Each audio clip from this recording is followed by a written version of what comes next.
My name's James Kenny, and I was in Lambeth Children's Homes between roughly 1986 to 1998. I used to think getting hit and getting abused sexually, there must be a normal thing. But you realise as you grow up, it isn't. James Kenny is one of hundreds of children who were abused while in the care of Lambeth, the South London Borough, where for decades abusers acted with impunity.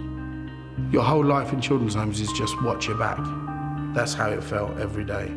You could never relax. I mean, I'd be laying in my room and you'd hear your door open and it'd run chills down your back. James grew up, tried to block out what had happened and worked hard driving trucks. Until 6 years ago, when he heard a radio interview with a group called SOSA, the Shirley Oaks Survivors Association. Straight away I hear Lambeth, that's the trigger for me, and I'm half listening. Then they talk about Highland Road and South Furlong, were you in any of these homes? And I literally pulled the air brake up on my truck. I was just listening, and that was when this all started. It all came back to me about the abuse, seeing people's faces. I was waking up terrorised in my sleep. I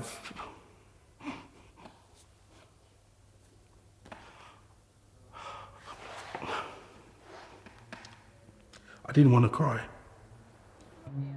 At the end of 2017, Lambeth apologised for the abuse people suffered and set up its Children's Homes Redress scheme, the first of its kind in England.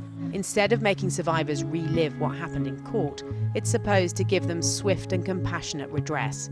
80% of the scheme's costs go to the survivors, and the highest payout up to now has been £245,000. We can reveal that so far, Lambeth have accepted more than 700 people who were abused as children while in their care. A startling number, but not the final tally. 723 people have been compensated for the abuse they suffered.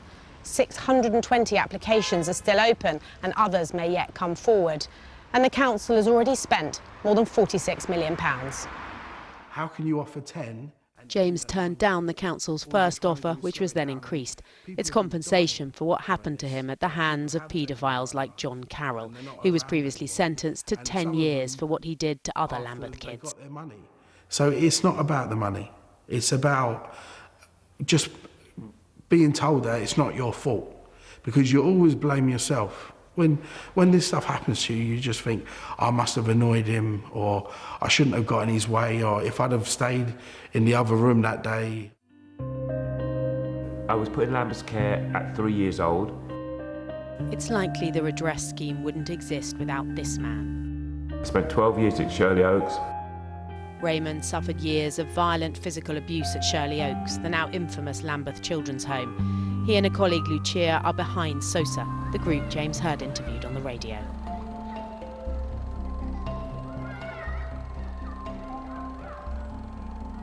Shirley Oaks was on an 80-acre site. There were 38 cottages, and on one side it was a paradise. I mean, green fields, streams, football pitches, swimming bath, everything a child could want. Behind the closed doors of your own particular house, cottage you're in, you know, hell was going on. So it was that pictorial paradise, but knowing secretly that it was Shirley hell. Painstakingly over years, SOSA's contacted survivors, taken testimony, fought hard for recognition of what happened, acting as counsellors, social workers and investigators piecing together the horror. We quickly learned there was a pattern of behaviour going on, creating an environment where fellow paedophiles can come in and have unhindered access to children. And once we realised that it was the management that was, because at first we were just thinking, this cannot be luck, it can't be people, you know, they must have pre-knowledge that there was a place you can go where you can get away with abuse. Raymond told Newsnight SOSA's identified 120 paedophiles operating in Lambeth children's homes between the 1950s and the 1990s. We've now established the council accepts that shocking figure because of the evidence the group's uncovered. When it comes to redress, SOSA pushed for the compensation scheme but is disappointed.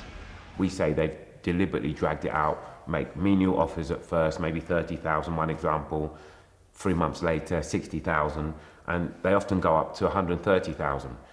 If you're that desperate, and some of our members are through the journey they've been on, they've accepted the 40,000 and the 50,000.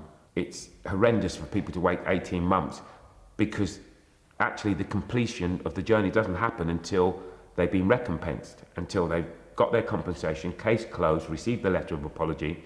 But we still have to remember this is still groundbreaking and there are people whose lives have been changed.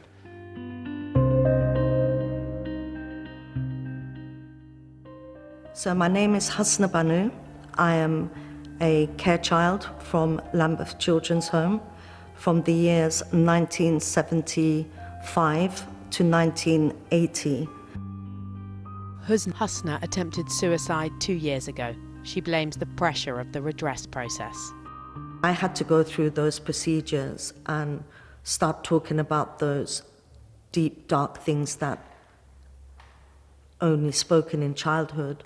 Now I'm an adult, and it broke me. It literally broke my every single being, and that resulted in a suicide attempt.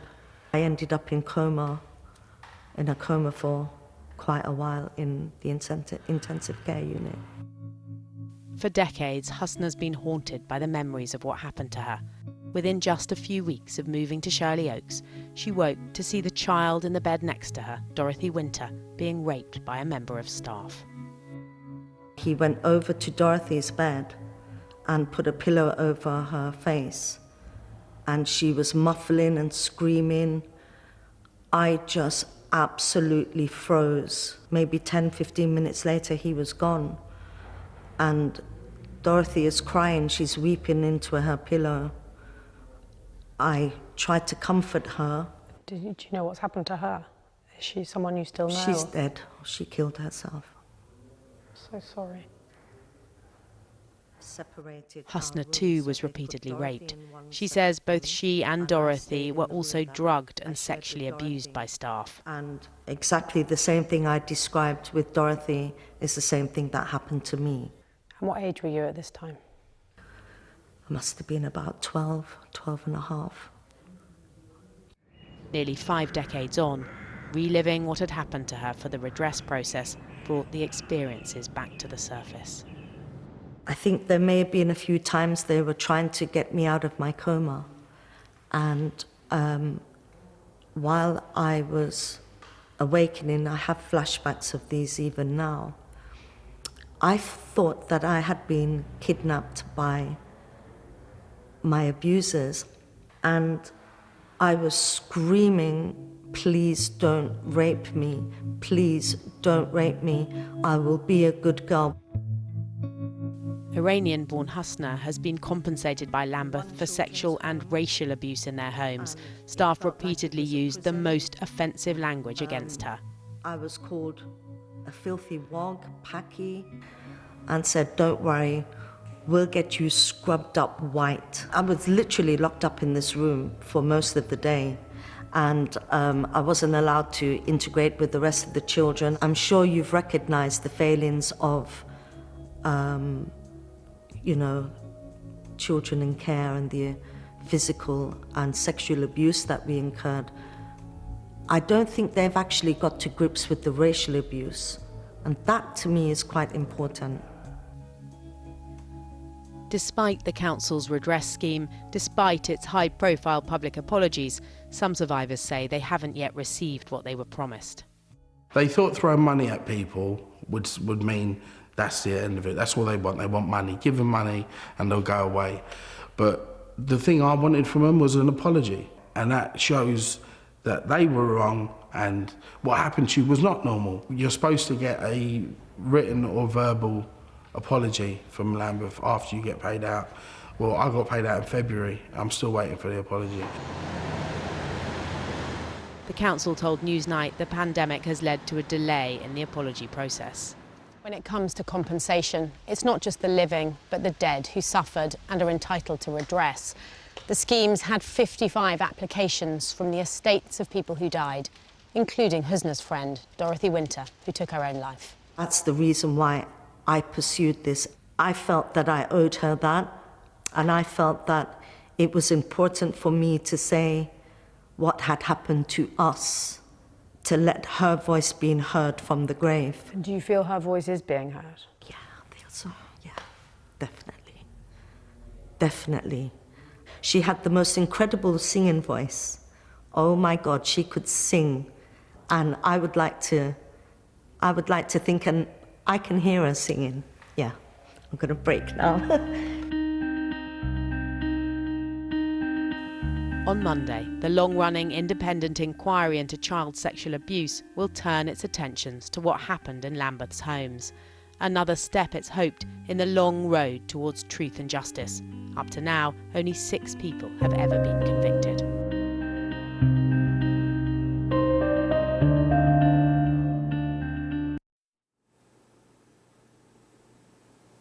Katie Razzall there. Details of organisations offering information and support with child sexual abuse and sexual violence are available at bbc.co.uk/action line, or you can call BBC Action Line for free at any time to hear recorded information on 0800 077 077. We asked Lambeth Council for a statement on our findings, and they said Lambeth Council gives a full apology for the abuse suffered at our former children's homes. The children and young people were betrayed by the organisation entrusted to protect them, and the Redress scheme honours our pledge to face up to the mistakes of the past. Lambeth Council also went on to say that it had in no way sought to minimise people's entitlement to compensation.